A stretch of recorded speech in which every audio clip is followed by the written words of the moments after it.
Hello and welcome. I am your host, the best podcast host in the universe, Steve Cully. I'd like to thank our sponsors at Procyon Partners. Procyon, one of the top 50 fastest growing companies in the nation. They specialize in employee benefits, wealth management, and retirement planning. President Sean Rabinowitz, proud supporter of our podcast network and everything we do. Green Street Trust International, owned and operated by Rennell Jump and UConn legendary men's basketball player Jake Voskuhl. They specialize in tax plans for businesses large or small. They will save you money or get you a big fat return on your taxes. To schedule your free strategic tax planning session today, go to www.greenstreettrust.com. Pete Finch and the Finch Law Firm is located in Bridgeport, Connecticut.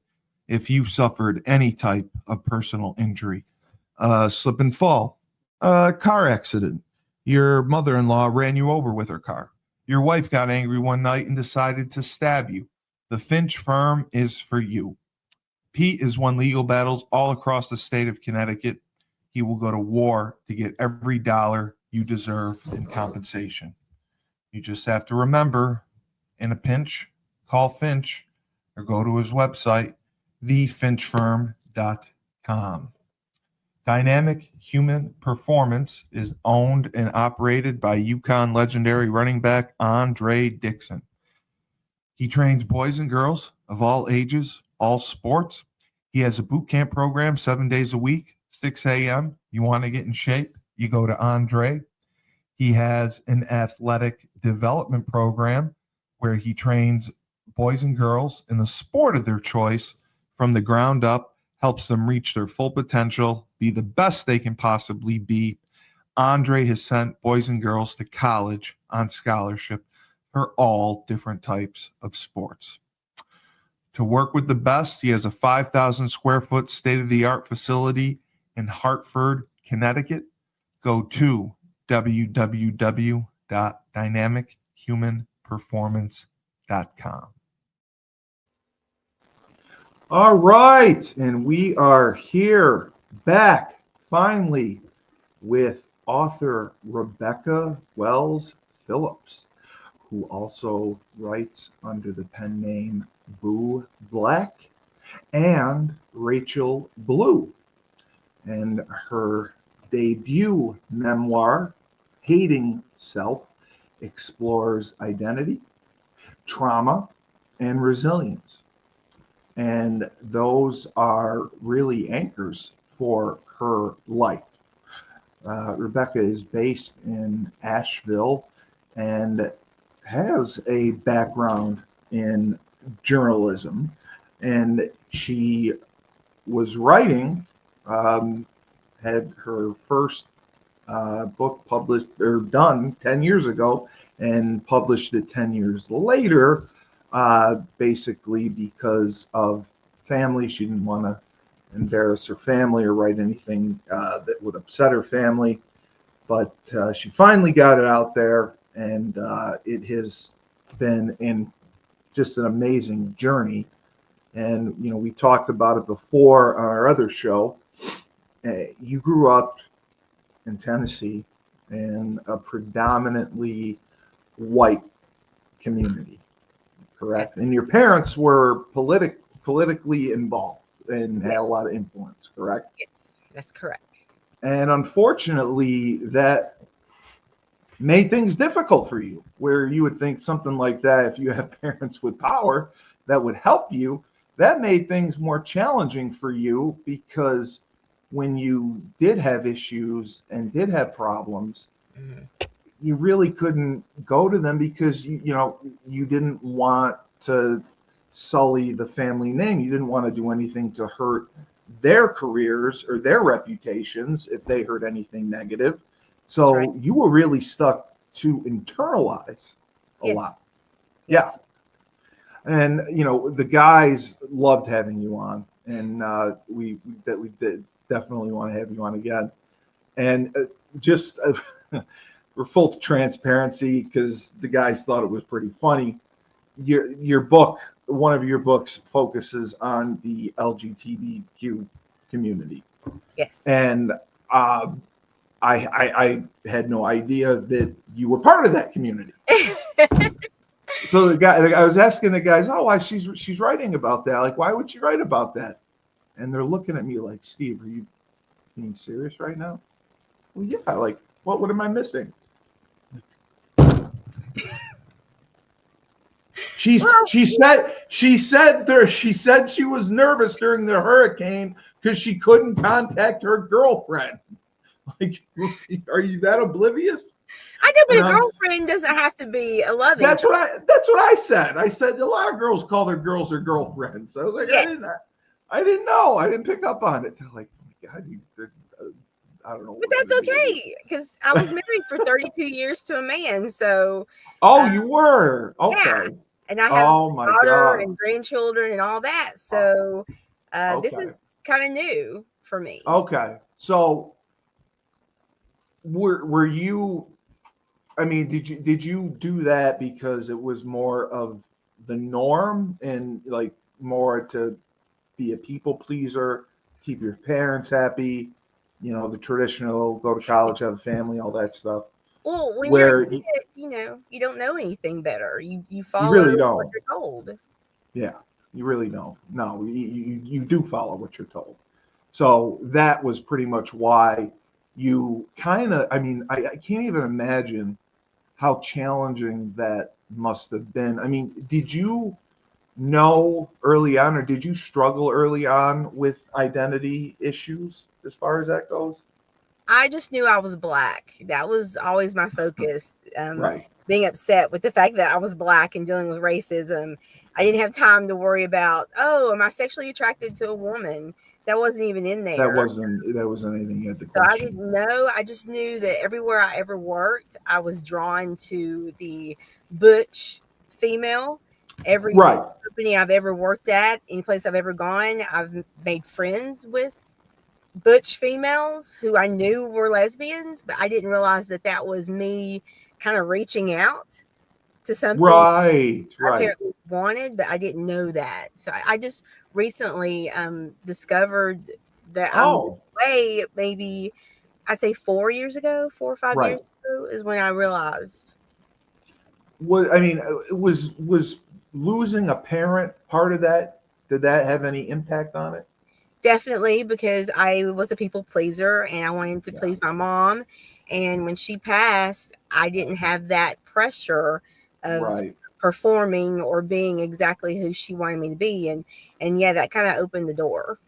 Exactly. Exactly. That's kind of what I figured. And you had a very, very challenging, difficult high school childhood experience growing up, and that is something that makes you stronger along the way. You were able to get through it, and you were not allowed really to get as much help as you could. You were not allowed to have those resources that people are provided with today. Mhm. And a lot of people ask questions about getting through that trauma and surviving that kind of trauma without a lot of support, and with, in fact, getting disciplined for it. Yeah. How do you think you were able to get through it? I am a Christian, and whether you believe there's a God or a superior being somewhere, I honestly believe that He kept me going. As I've told you before, I had tried suicide a couple of Yes. times, and I didn't want to be here. Yeah. But apparently, there was a bigger purpose for me, and I failed. I'm not a failure, but I failed at trying to disappear. So it was not me. It was not me Right. that kept me going because I shouldn't still be here. No, I believe me. I've been in similar situations. So I mean, do you see the death of your mother is really like a significant point in your life where things kind of started to change? You started to be a little bit more open. You went and you published your first book. You came out with your sexuality. It seems like it was a significant moment. It was, and I didn't realize it. It happened, and it wasn't expected. She'd been sick with pneumonia Right. for a couple of months before she died, and I knew she wasn't doing well. I didn't feel like she was going to make it, but I didn't know for sure. You And know, when she passed, it was just a shock, and I I don't know how it pushed the button or it pushed me over the edge, but it really did, because that's when I was like, okay, life is too short to live for other people and to be it unhappy. is. And I just the response that we got, you lived for so long, being this other person and being unhappy and not doing what you truly love. And you absolutely earned and deserve the right to be happy and do everything that you want to do because of all those years that you suffered and went through. And like you said, trying to please other people, but you weren't able to please yourself because you're always worried about taking care of other people, making sure they're pleased. That's Right? right. Mm-hmm. Yeah. That's amazing. That's amazing to have to live that way and go through that. And I know that you mentioned, and that people asked about this as well. You've had several different careers. Yes. Can you share some of the different careers that you had along the way? Oh my gosh. My parents had a printing business, and they started me out working with them when I was in the fourth grade. I started learning how to type when I was in the sixth grade. By high school, I was already typing 65 words a minute. My parents Oh sent my me to God. Carson Newman College or Carson Right. Newman University to be an accountant. So everything that I did was on the administrative role part, where I would support directors, vice presidents, executives of all different kinds as administrative assistants and secretarial work. I also had a Series 6 and 63 and life health Oh license, wow. where I was a sales and support specialist for CUNA Mutual Members Financial Services, where I had to be licensed to support the Jeez. financial services people. Yeah. I I have done so much. I was the volunteer coordinator for the COVID-19. During all that, I was in charge of keeping the drive-through vaccination sites staffed with nurses and such. I'm working as an inspector packer for a healthcare manufacturer, Right. where I inspect parts, and I work on a line for 12 hours a day. Um, I have done anything and everything. I've Everything. worked, in finances, accounting, supporting, payables. There isn't hardly anything that I haven't done, because Wow. I guess I get bored real easy. Well, I mean, people have always said that you're supposed to switch jobs every 2 or 3 years to grow and build your career. So I mean that part I've heard is normal. So you worked as like a licensed CPA for a while. Oh my God. I did not. I supported the licensed CPA. I was Oh like right. their administrative support, Okay. doing financial plans and all that stuff for the Oh, CPAs. So, yeah, I've done a lot. like underwriting too, that sort of thing. I have not done the underwriting part, but I was a legal secretary for 3.5 years. So I Oh have, wow. I used to work for a Chapter 13, Chapter 11, Chapter 7 bankruptcy attorney. I worked in real estate, supporting real Right. estate attorneys, litigation. I'm telling you, I've done it You're like a all. paralegal, Jesus.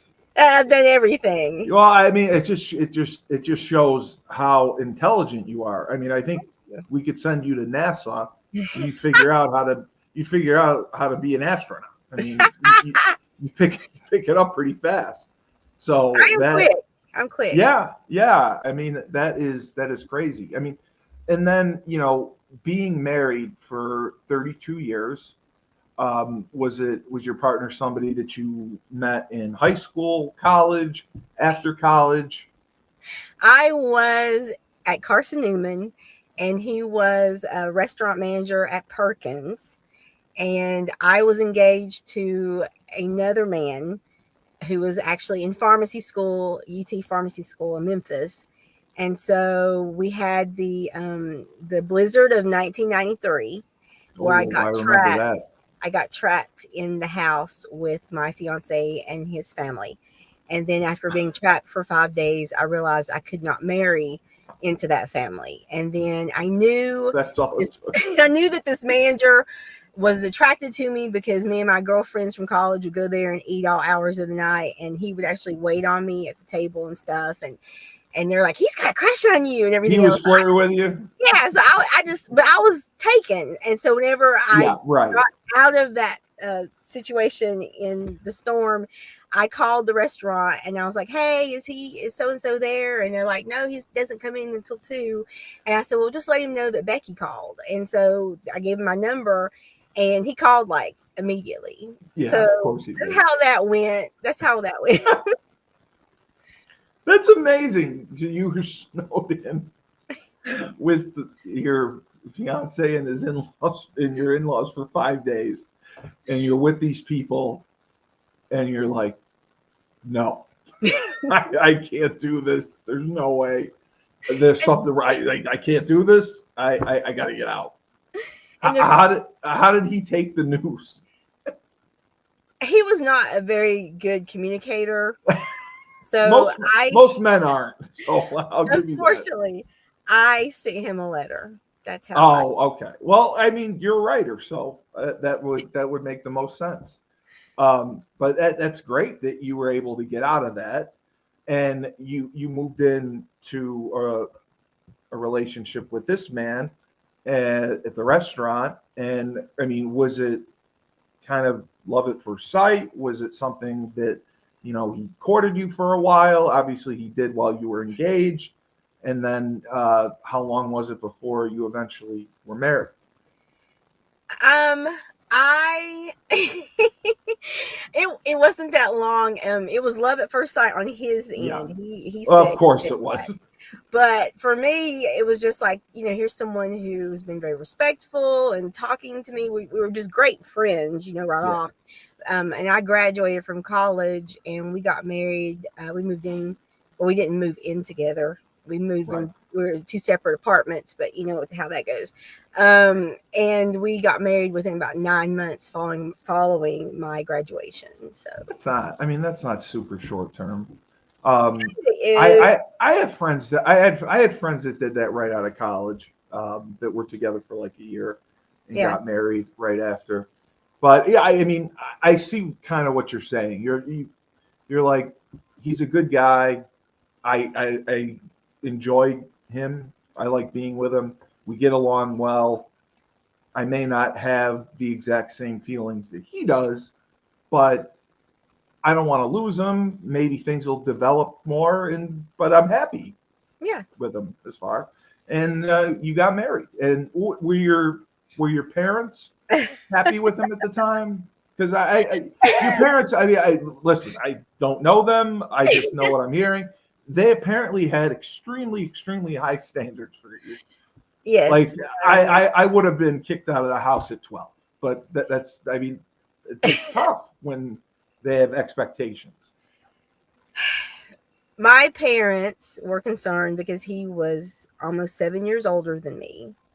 That's not... And he was white. And my parents have always enjoyed and loved white people. So they accepted him with open arms. Oh, okay. So they gravitated more towards white people, you would say.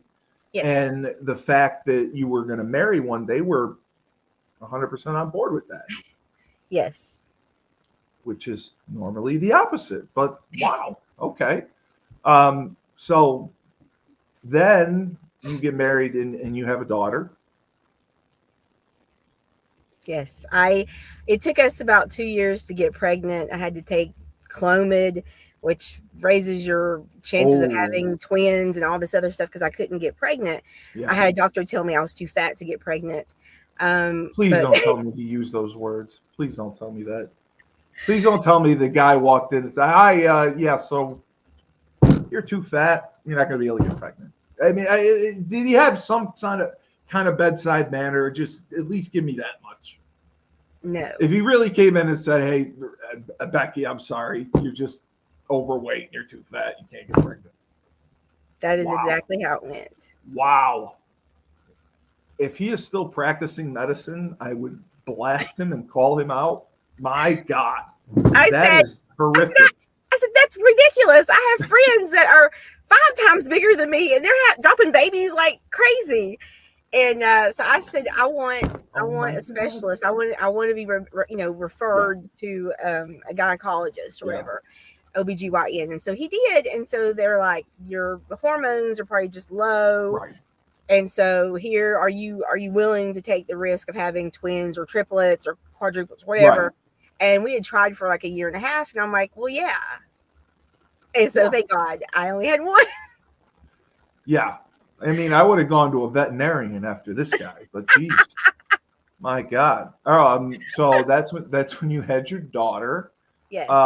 And were you in North Carolina at this time? No, I was still in Tennessee. You're still in Tennessee. Knoxville, Tennessee. And did he continue to work at the restaurant, or was he doing something? Okay. No, because restaurant work takes a lot of time, and he was on second shift, so we never saw each other. And I needed help with the baby, so that's when he started doing other jobs, better paying jobs with more regular hours. And I mean, would you say that he was a good father? He was an excellent father. He was actually a better mother than I was. And so you have a marriage, 32 years, and there comes a point. Obviously, 32 years is a long time, and your daughter's grown now and everything, and you start to realize that maybe I have different feelings. Maybe it's time for a change.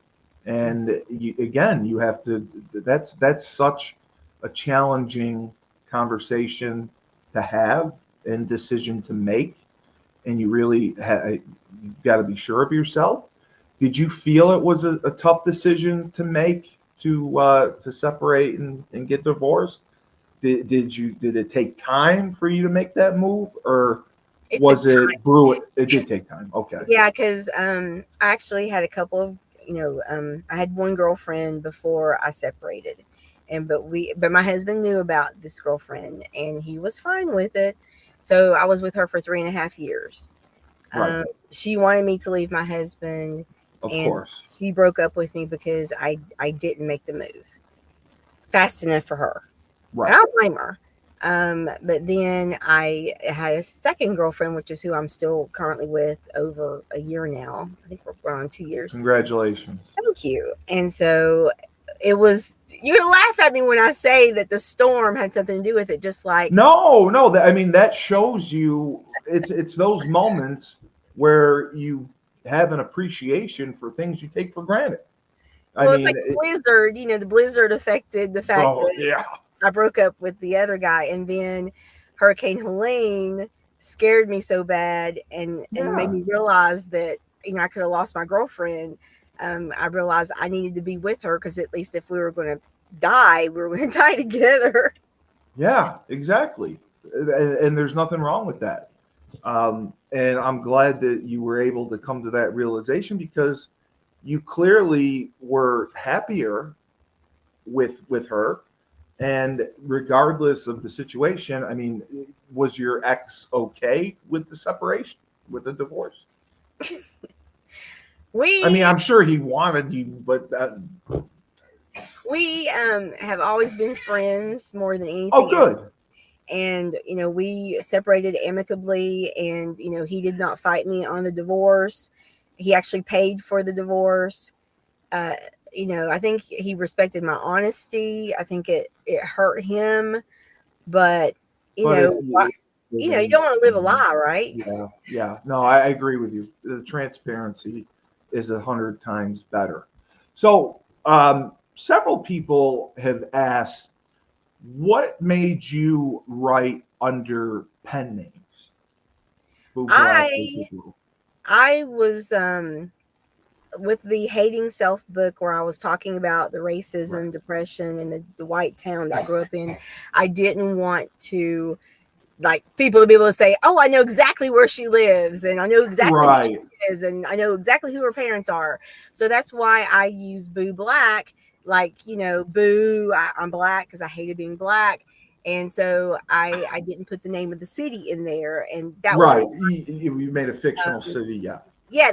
But then the pen name Rachel Blue with Butterfly Blossoms that came to me in a dream. And I had no idea where that came from, but then I realized it was kind of funny because it's like someone getting beat, black and blue, and it's blue BLEU. So anyway, that's Wow. how that happened. That was dream. Well, actually, both the names kind of came up through dreams. So Wow. That is surprising to hear. But dreams are powerful. Dreams are very powerful. All right. yes. We will be right back. Down south, we have Julius Williams, Jordan Harris, and the rest of the team of the Trench Mob. They train offensive and defensive linemen. They compete in 5v5 tournaments and college showcase camps all across the country. They have sent kids to schools like Florida, Florida State, Miami, Clemson, Tennessee, Georgia, Alabama, just to name a few. They have sent the highest percentage of kids who work with them to Division I schools on scholarship. To work with the best, go to trenchmobfootball.com. Ned Von Young runs the Fresh Fold Laundry Company in Chapel Hill, North Carolina, a high-end laundry service. You book online, put your laundry out in a clear plastic bag. They pick it up, wash, dry, and fold it for you in 48 hours. They also offer an expedited service if you need that as well. They have an online subscription model, weekly or bi-weekly, where you can get your laundry done that way. They offer deals for college students. So if you want your laundry done, you can do it in your own dorm. They have a pickup and now a delivery service. So you can have your laundry done without leaving the comfort of your own home or dorm room. To sign up, go to their website, my-freshfold.com. All right. So some of the questions we had. I know you wrote Hating Self 10 years previous before you published it. Was there a particular moment that made you decide and start to write Hating Self? A singular one or no? Yeah, when I got pregnant. Oh, When I okay. finally got pregnant, I realized that I had issues. I'd been through counseling and things like that, but I knew I had issues. I wanted my child to be able to read the book and go, "Oh, this explains so much about my mom."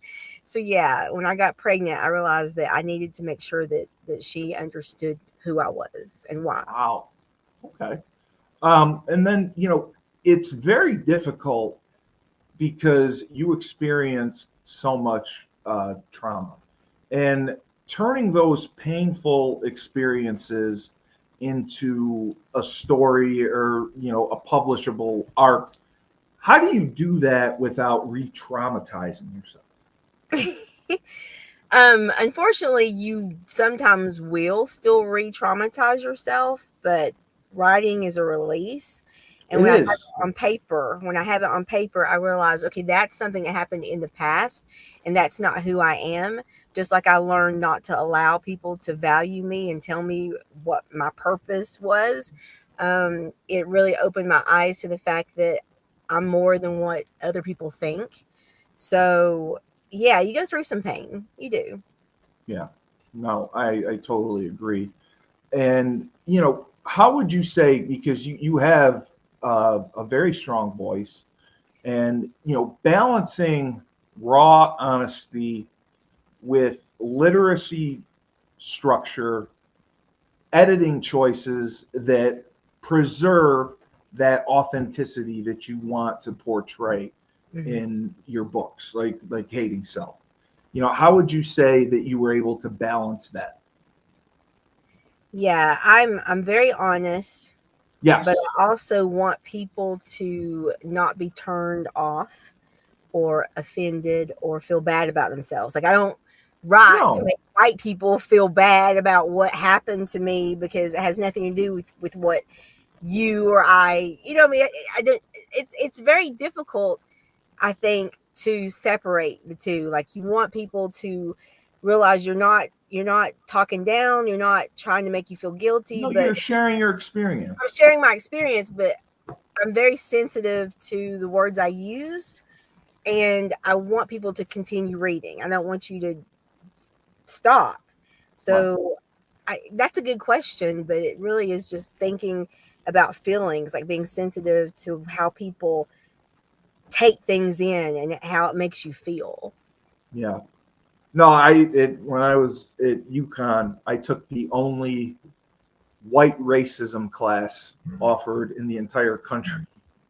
It was Wow. a white racism class because my major was sociology, and it ended up being the favorite class that I ever took, and Wow. probably the class that I learned the most from.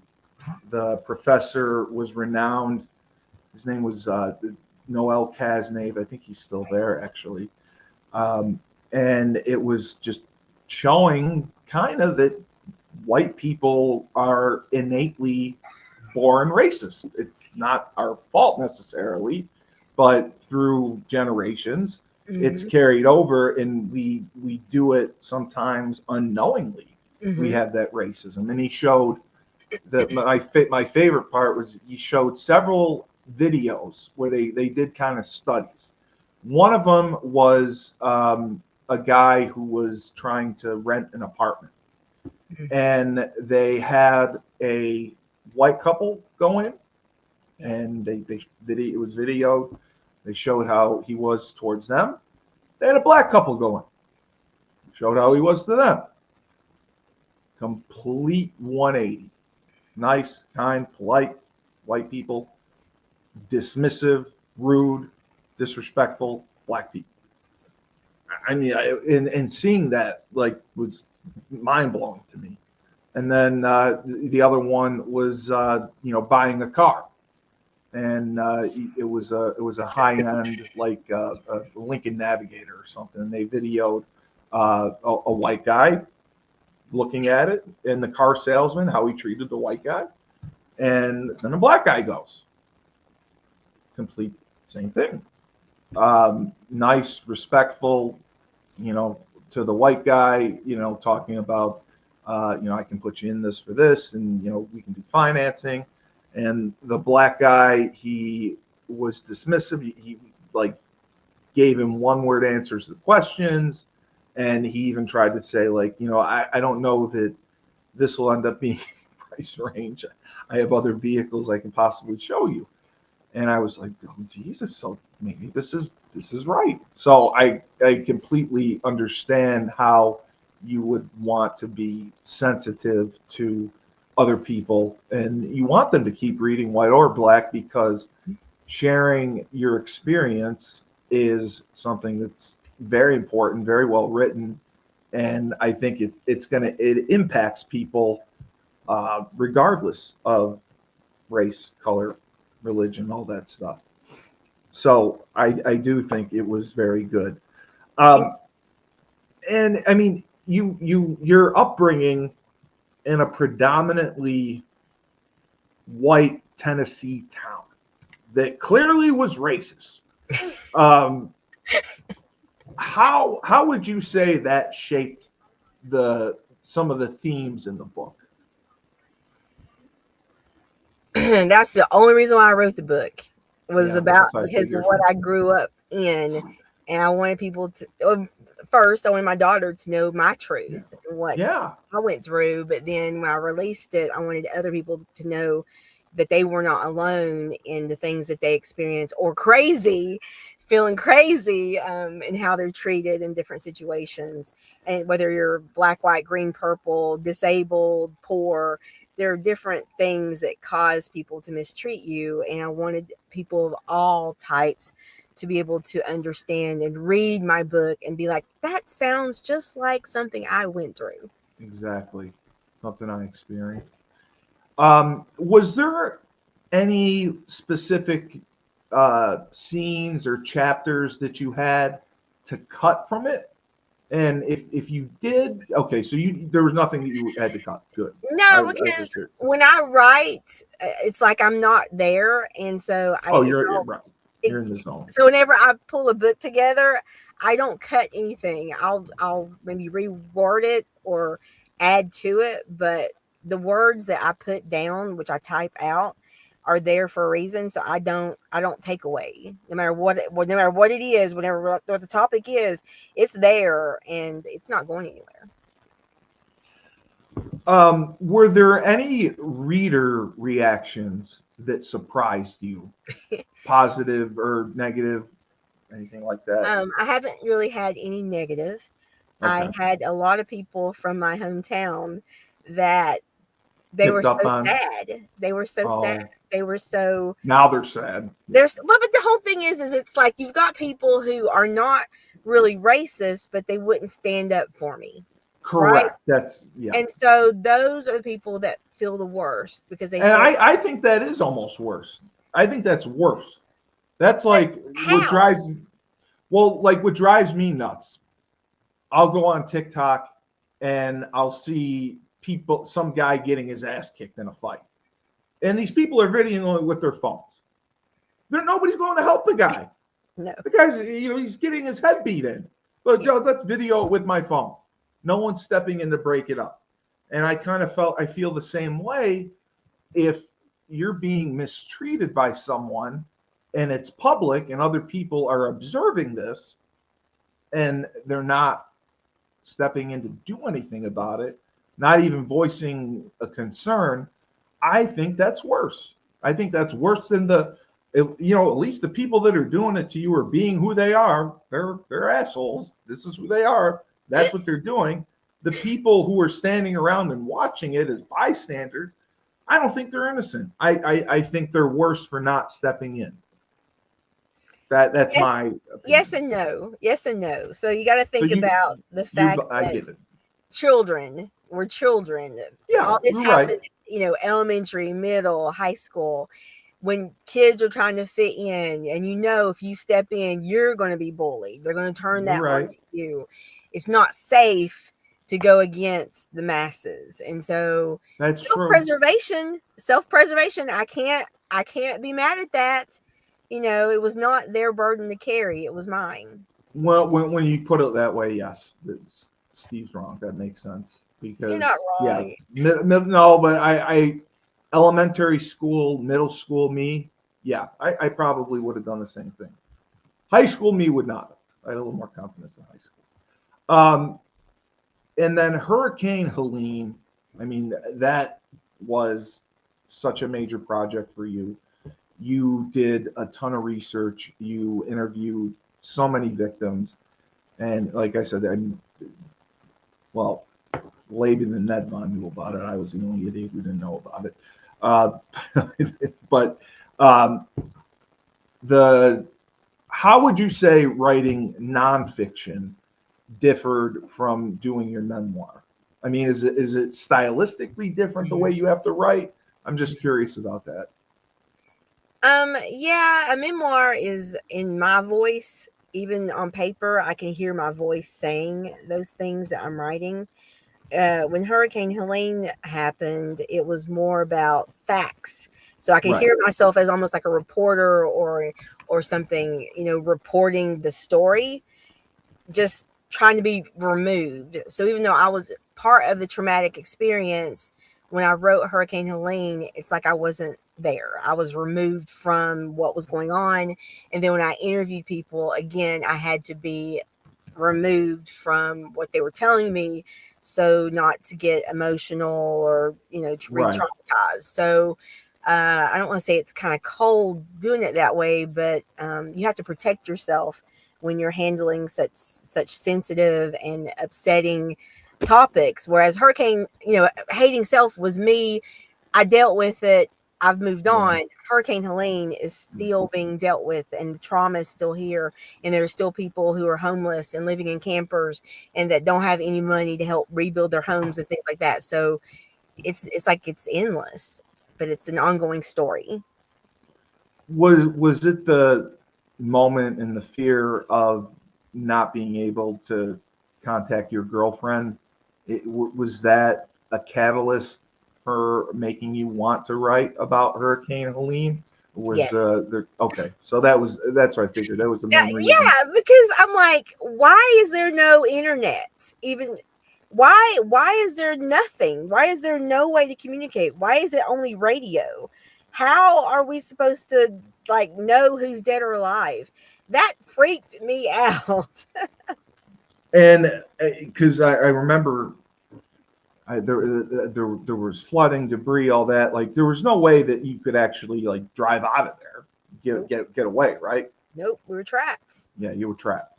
Because I watched the Hurricane Katrina documentary, and I was blown away by that. Yeah. People trapped and had to hunker down for like 5 days sometimes before they got rescued. And I was like, wow. I mean, you don't know how bad it is until you see it. You see, no power, no internet, no TV, and it's the summer and it's 90 degrees. You want to live through that? Good luck. How would you say that you were able to implement people's stories, journeys throughout Hurricane Helene into your book about it, and make it kind of make sense in a consensual order like that? Was there like a order to it, a way that you put it together where you use stories in different chapters? So the original plan for Hurricane Helene Resiliency After the Storm was to be a catalog reference for the factual information from websites, books, TV, radio, just everything.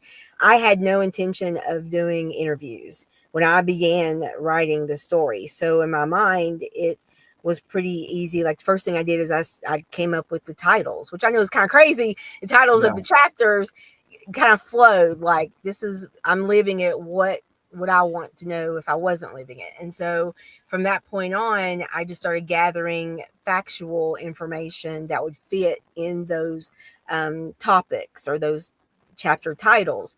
After I was about 75% done writing the book, that's when I realized I have to interview people.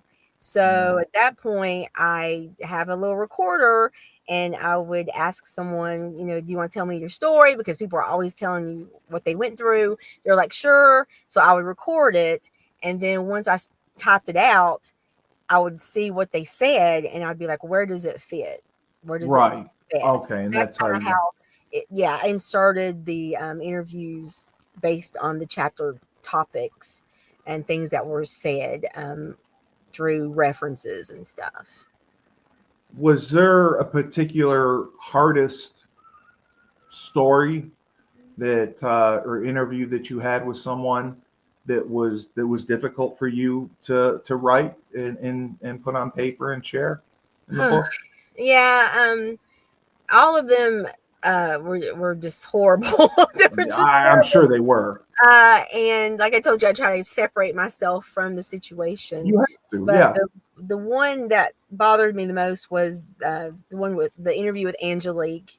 She lives here in Candler, and her husband was one of the first ones that decided to go out and start helping people because they heard on the radios and stuff that this older woman, like 85-year-old woman, was stuck up on the mountaintop in, I think, Fairview. And she was diabetic and she was on oxygen and she didn't have power. So there was no, way to get her oxygen going and stuff. So he and another friend went to the store and bought a generator for her, and they drove with, I think, a bunch of water and stuff along the way to help people. And My God. they had a chainsaw to cut through stuff. You said that, right. Big trucks and stuff, big truck that would go through stuff, and got there, and the police were there, of course, and they wouldn't allow them to hike up the mountain or to go any further. They were stopping people and not allowing it. And I think it was because of the destruction was so bad.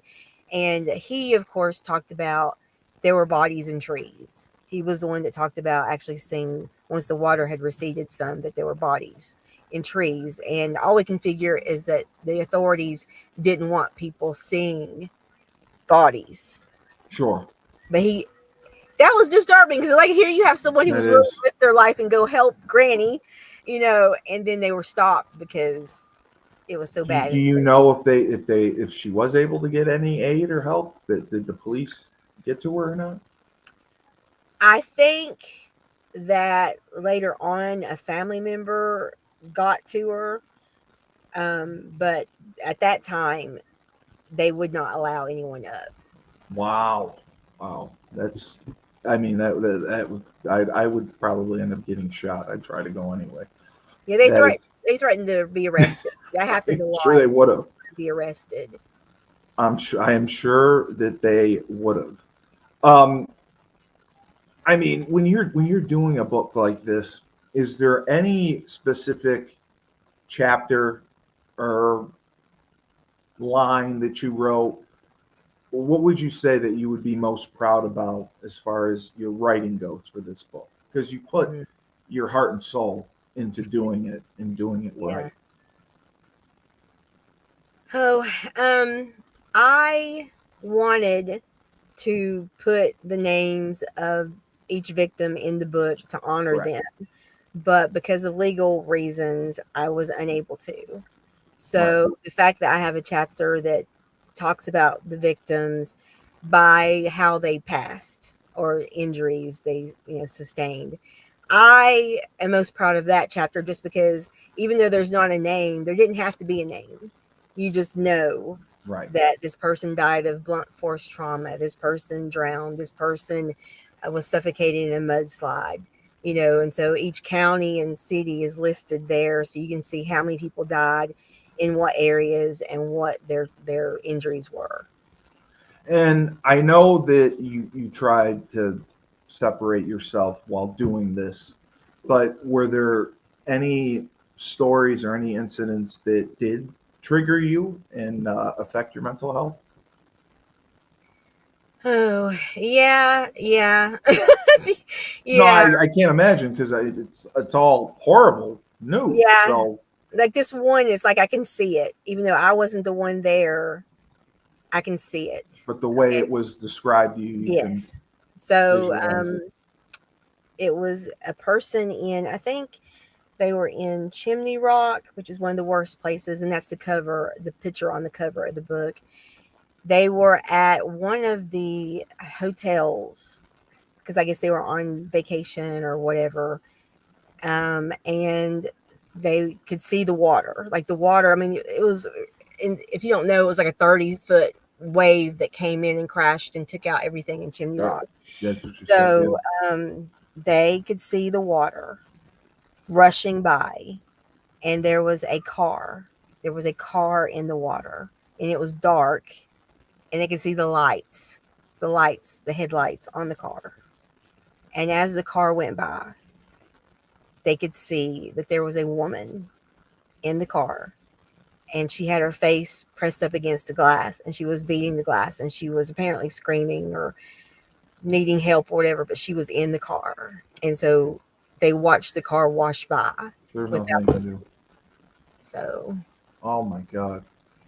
That's horrific. That is horrific. And I can absolutely see it like you're seeing it just by the way you're telling it. So I can't even imagine hearing that interview. And I mean, can you talk about, I know, again, you did try to separate yourself. Were there certain boundaries that you used? Like, I mean, because having mental health issues yourself, you have to set boundaries to protect your own mental health while doing this. What would you say that you did that worked? What would you say that you did that maybe didn't? Hmm. Well, um, I had questions beforehand. Like I had prepared and written out my questions so that I could guide people whenever I interviewed them. But for the most part, I would just say, "Tell me your story," and if they didn't answer some of those questions, I would pull them in. So that You'd have to helped. prompt it. Yeah. Yeah, helped me stay grounded in what am I doing, right? But then after I, recorded and let them do their part, I'd come home and I would put the recording down and I would have to leave it for 24 hours. I could not Yeah. begin writing or transcribing that day because it was so draining and I think upsetting for me to hear all that because Oh, you it is. relive it every time, right? And so for 24 hours, it stayed put. I didn't listen to it. I didn't talk about it. I just dealt with You whatever. had to And so then the next decompress. day, then I would type because I type so fast. I type like, 85, 90 words a minute. And I would just type it out. Whenever I heard what words, it would just be like, type, type, type, type, type. And then I'd go back and I would listen to it and try to plug in things. And so I ended up listening to it 5 times. That was probably not great for my mental health, but to get it right, I needed Yeah, to. I hear you. Right. And so then after I did this all in one sitting and I finished and then I was done. I didn't go back to it. I Right. deleted every recording. As soon as I got it transcribed, it got Oh, deleted. I did not want to ever hear it again. again. Yeah. And so once I got it in there, I didn't edit anymore. I sent copies to people so they could see what I did.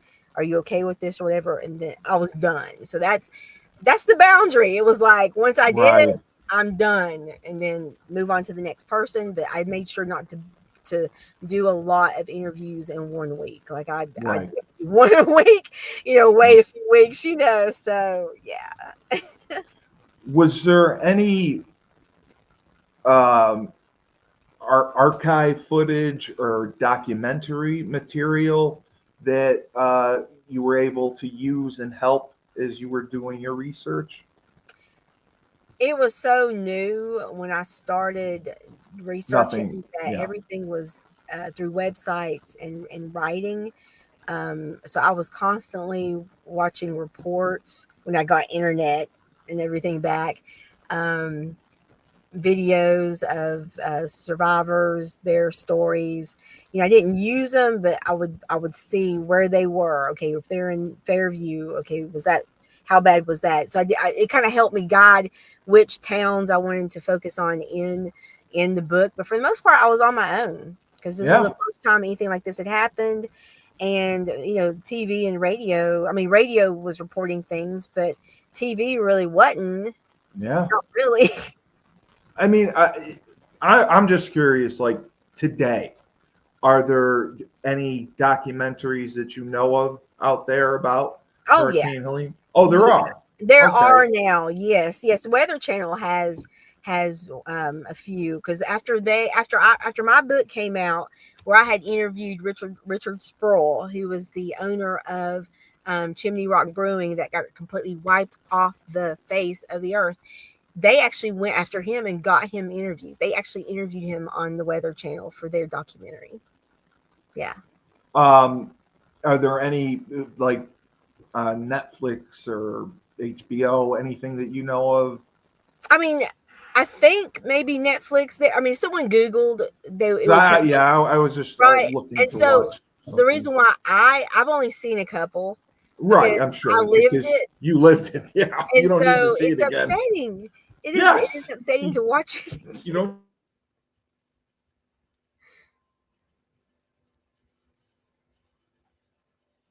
You froze on me, Steve. That I completely understand. That I completely understand. So somebody had asked, what would you say is the most useful piece of advice you received as a writer that kind of helped you as a writer or get to where you are as a writer? Because I know you had to do everything yourself. So I don't know that anyone has given you some great piece of advice about writing. But somebody asked. I mean, I hate to say it, but no one Yeah, has. yeah. I I've figured been on that. my own. I figured that. I figured that. And then, what's one myth about publishing you wish more writers knew about? Um, I think that people write and think that they can actually make money. Well, yeah, right, of course. Like they Yeah, can they think they have this great idea, this great book. Oh my God, it's going to be awesome. I'm gonna make Yeah, a I'm going fortune. to be Yeah, rich, right? And so I fell into that with Hurricane Helene. I thought all I needed was the perfect topic at the right time, and and it that was gonna blow up. it was going to blow up, and it didn't. Right, right. But I mean, I don't, I don't attribute that to a myth. I attribute that to more of a lack of awareness of getting the word out about it. And I know you spent Yeah, a considerable amount marketing the book yeah, itself, yeah, but other ways of raising awareness. I think yeah. if more people knew about it, you would see different results with it. But I completely understand. Oh, I got this great idea for a book. I'm going to be a millionaire. Yeah, doesn't work like that. No, it doesn't. Does not work like that. No. No. And it's very challenging as a writer to have success financially because with unless you have a publisher, even with a publisher, they're going to take away some of your creative control, as you said, try to change some of the narrative, or they want certain things done certain ways, and you have to sell a lot of books to make a profit, for it to That's be a right. profit. Correct? Right. That's correct. Yeah, Yes. because Amazon takes 40%. Which So is mind-boggling. 40%. I think I got a $1.54 in royalties this past month. So wow. So that's awful because it's $10 a book. Jesus. Um, that I mean, and the other question was, how do you handle? Have you had to handle book reviews that misunderstand your intent, or maybe misinterpreted what you were trying to say in either Hurricane Helene or Hating Self? So Or do you far, not read them? no, I don't seek them out. Right. But if I happen to be on Amazon, I might look every now and then. I try not to make a focus on that because that's not why I write. But fortunately, everyone has been happy with my writing. I know that with Butterfly Blossoms, the Yes. LGBTQ adult fiction book, I got a little bit too graphic, and so I should have had a content warning. So I had someone that explained that although the characters are great, the book is great, blah blah blah, there was a Sure. section I had to skip over because it was triggering for her because of the sexual content. So I've learned Right. from that to always have a content warning in the beginning so people know. Um, how would you say the book has opened doors, for advocacy or community work uh, post Hurricane Helene? I have given a lot of Yes. Hurricane Helene books because not Oh, yeah. everyone has $35 to spend on a book. Also, we have people who risk their lives, like the first responders, police officers, firemen, doctors, all these people who did everything for the victims of Hurricane Helene. So I have given so many copies of that book out just because I wanted to tell them thank you. So for me, that was a way for me to open the door and to share something that meant so much to me, but also show appreciation. And so that's been a great conversation piece. and also a chance for me to show appreciation to people who did for the victims of Hurricane Helene. Okay. So what would you say is your next project? What are you working on? What would or have you decided on one yet? I mean, because it's been a battle to do the 3 books that you've done, and we got to get you making some money. So it's tough to write and still pay your bills if you're not getting paid for it. You're putting all this time and effort in for Hurricane Helene. I mean, you're going and you're doing interviews. So, I mean, do you have another project in mind in the near future? So Or Hurricane Helene was my 4th book, I'm and it was sorry. part 1. That's okay. It was part Oh, 1. it was part 1. There's a second part. It says part 1, and so I know what I want to do for part 2, but I Oh, mentally am not prepared to do part 2. yeah, to go back Right? there. So I need a break. So I Yeah, just finished writing Dragonfly Passion, which is the follow-up LGBTQ adult fiction. It is okay, done and ready to be published, self-published, but I'm waiting on my copyright right. ISBN number, and then I'm going to submit to the Library of Congress for their LCCN number. So it may be another couple of months before I actually release Dragonfly Passion by Rachel Blue. I also had started gathering interviews for Lift Our Voice. Abuse survivors speak their truth, which is for people to volunteer and give Yeah, information anonymously. And I tell of stories of all types of abuse. And so that story, I was planning on having it out by the end of this year. But as we discussed, it's very painful for people to yeah. relive those experiences. So it won't be ready for the end of this year. It'll probably be next year. Have people been willingly okay sharing their stories? Yes. Okay, but Yes, for they you, have. obviously, it's triggering and not easy to do. Someone asked, because there's such a stigma with mental health, Hmm. and you have dealt with it. How would you say, you know, for someone who is struggling, um, to make the decision to go and ask for help? Because it's very tough to take that step. This is true. And I have, when I was growing up, I didn't have the chance or the No, opportunity, and I couldn't talk about things. But once I got into adulthood and you work at companies, there's the EAP program, the Employee Assistant oh, Program, right, and they allow you to have, I think, 5 sessions that your company will pay for correct. free. And then if you like your counselor, then you can set up a payment with them outside of that. And I would strongly suggest everyone to take those 5 free visits, even if you Yeah, feel like you're fine. Just go and talk to someone who is able to listen.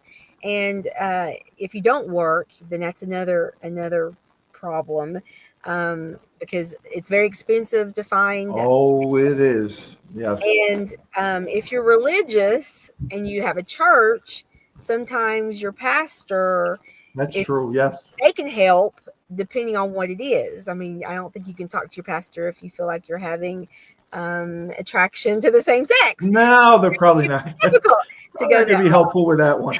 But there's also support groups. People kept telling me about support groups on Facebook, Yep. and there were support groups on there for Hurricane Helene victims, and I knew of them. I never reached out, but I just want people to know that there is help, and there's always someone else out there that feels the same way you do. It's just finding that person. Yeah. Yeah. You're never alone, and people definitely do not realize that. I Did you publish Hurricane Helene under your name, or did? Yes. Okay. So your next projects, the Dragonfly one, and obviously Hurricane Helene 2, you will use your real name. Will you still use your pen names, you think, occasionally? Well, for Dragonfly Passion, the Yeah. LGBTQ fiction, I will keep the Rachel Blue pen Okay. name, and the Hurricane Helene and also Lift Our Voice. Those are such serious topics. That's why I use my name, Rebecca Wells Phillips, because I wanted Yes. there to be that authenticity and almost like a reporter. This is who Yes. I am, and there's no facade. This is what's going on. So yeah, I'll continue to use Dragonfly or Rachel Blue. Yeah, we won't see Boo Black again, right? Boo Black, I'm considering changing or adding my book. It's kind of complicated. I have a gentleman who is a podcaster and author, and he suggested that I create Boo Black books and use that as almost like the umbrella under which all my books fall. And it's Yeah, that's does that make actually sense? very insightful. You could do that for sure.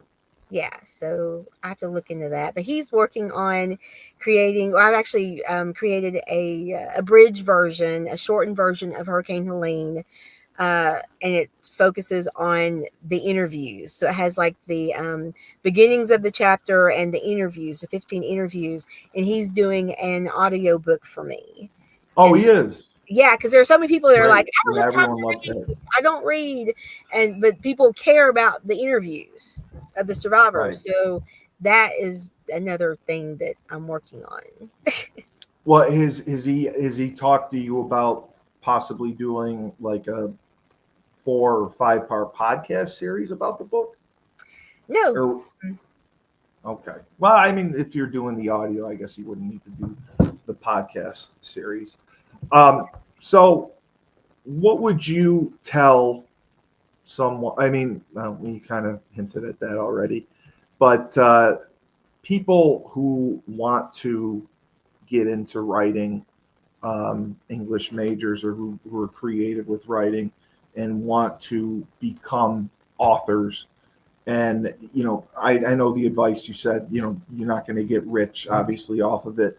What other advice would you give to anyone starting out writing? focus on your voice. What do you want to say and why? Don't let other people discourage you. Right, And big make sure favorite. that you are skeptical of what people say they can do for you. It's Yeah, it yeah, is a that's lot of true too. scammers out there, There are. and hold on to your money tight because they are ready Yeah, to take it all. they will take every single penny. I do agree with you. And then, what's maybe a small daily practice that kept you writing even through tough times, even through doubt, maybe? Hmm. I tend to write notes to myself. I don't use pen and paper because nowadays we just have our phones, right? So Exactly. I have a cell phone thing that's called Becky's Cell, and so what I'll do is I'll I'll text myself, and that's something I constantly do. Like if something pops in my head, a saying, a topic, or something like that, I will text myself and say, "Hey, look into or research this or add this to such and such book." And so that's something you want to do because I work Yeah. 12-hour shifts. I don't have time to Yeah. write every day. I definitely don't write every day like they tell you to. So being able to just stay active with that and have ideas, Right. just text yourself, or if there's notes on there, you can do notes. But yeah, that's a daily. All right. We'll be right back, and then we will finish right up. Finally, we have James Whitfield of Luther James Insurance. For the last 3 years, James has dedicated himself to the art of financial services. He specializes in life insurance and insurance policies. He will save you money, make you a boatload of money, and do so tax free. He also specializes in retirement planning because we know the stress that goes into thinking about retirement. How much am I going to need? For how long do we have enough? Because fear of the unknown is real. To contact James, go to www.lutherjamesinsurance.com. All right. We are going to give you some rapid fire questions. Just one word, one sentence answers for you. Can you name one book that changed how you thought about writing or that made you think about doing your memoir? Becoming by Michelle Obama. Oh, okay. Favorite snack to eat while writing? Doritos. Do you have a certain ritual before you start writing? Classical music on YouTube. That a line you wish you had written in one of your books, but held off on and did not.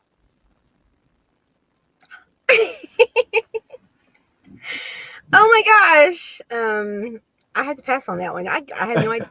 I can't think. You're so honest and transparent. I can't think that you would have something that you would hold back from writing. If Boo Black had a theme song, what would it be? I didn't ask this. Amazing Grace. Oh, okay. I like that. And then one guilty pleasure that keeps you human every day or in times of stress, I guess. Monthly massages. It used to be more frequently than that, but who can afford that? But monthly massages are a must. All right. Well, Rebecca, phenomenal job. Thank you so much for sharing your journey and talking about your writing and answering a lot of questions that people were interested in. You generated a lot of interest in what are you doing. Somebody asked, I can't even. What do you think about the books of Fyodor Dostoevsky? You ever heard of it? Yeah. Oh, so okay, so this person is real. Okay. Yeah, that's an old school book back in the day. Oh. I think it was a war. Oh.